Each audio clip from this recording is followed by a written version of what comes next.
And now this. Even Ivy Leaguers are turning on higher education in America. The CEO of $26 billion Standard Chartered Bank, Bill Winters, says his Wharton MBA isn't worth the paper it's printed on, admitting his elite business school diploma was, quote, a waste of time. In fact, Winters says that soft skills like communication, curiosity, critical thinking, and empathy are much more important than formal schooling. And where you get your education will become even more irrelevant when AI takes over grunt technical work. Well, I don't think it's grunt. You can't grunt. You can't make noise when you're at work. Generally not, but he's not going to be giving the graduation speech anytime soon at Wharton, will he? It is not true that the degree is going to become less important, and here's why. I agree with him on the mechanics of what you learn in school. It doesn't necessarily help you with the job that you end up doing or that you want. You know, Taylor, we talk about law school. You don't learn in law school how to be a lawyer. You learn how to be a lawyer in the field by practicing.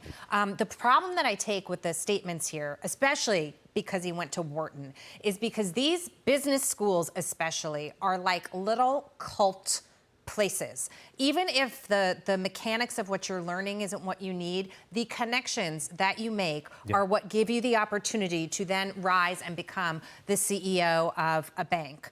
For example, at Wharton, you know, people come out and they want those private equity connections. You've got like a private equity mafia, and they all make millions and billions. Literally, I'm not exaggerating. So then to, you know, trash the school as a result of that, I think is a little bit harsh. Now, in light of what we've been seeing with anti-Semitism on campus, we know that there is need for reform at many of these elite institutions. But don't go there then and say that those connections, those people that you met, didn't help you navigate along the way to get where you are. My question is, would he have gotten the job he's got now without the MBA from Wharton? I'm guessing probably not. But I think that's changing, Ashley. Don't you think that's changing? Where I think maybe it still gives you a leg up, but doesn't give you that much of a leg up anymore, especially when you think about the whole reason I went to law school is for critical thinking skills. But I come out and I'm like, did everyone around me really learn critical thinking skills? Did we really learn to argue both sides? Because I'm seeing less and less of that. So I'm with you, Jackie. I think a lot of this is networking, right? That's the value in it. So that if I want to start a company, I have my friend and family seed round, right? I call it the alumni. Everyone pitches in, and there's my seed round for my funding for my new startup. So it's sort of like that, the connections. I don't know if it's actually the degree. I like the trade school idea, except that I just want to make sure that we still get the same alumni association that you can get, that you can lean on, that you get in like an MBA type thing.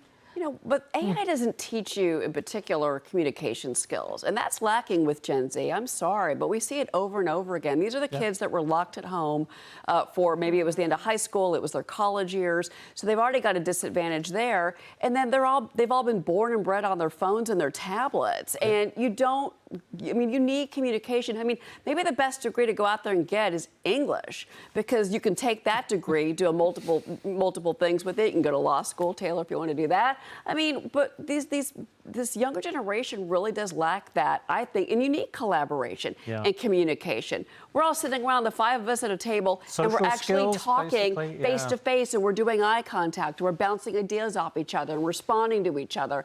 I don't think this generation really has that skill set. And I'm not even a parent, but it worries me. Well, I'm sorry. Then what is that generation going to do?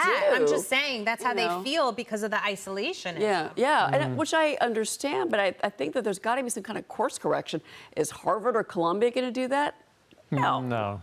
But Winters of the bank he's talking about Wharton, and the making of the connections is what you brought up. President Trump went to Wharton. And you make those connections at the top 15 schools in the nation.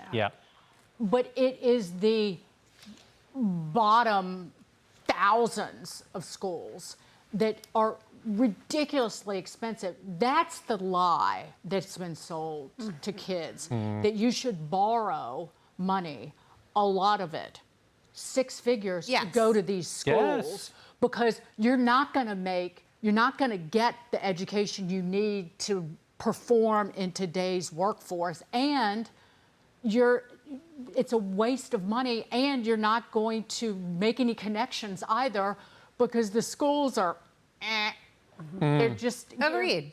100%. That's why if the choice is a mediocre school that's still expensive, It's a scam. and going and getting a job right out of high school, it's the job. Trade schools. Absolutely. I mean, look at the amount of kids that are now enrolling in trade schools, and they're not going to a 4-year degree. I was just in Atlanta for a trade school competition. It was unbelievable. 6,000 students, and the employers are already there, ready to hire them. Some of them already had jobs. They're 18. They got good salaries, benefits, the whole thing. It's a very good, attractive option for some. Well, they can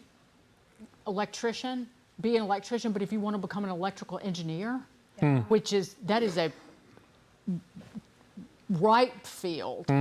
You can start working, make money, and then if you do want to pursue that degree. Yeah. But I remember when Google wouldn't interview anyone unless they had gone to Harvard or I know. Yale or That's true. MIT. And look where they are now. Ugh.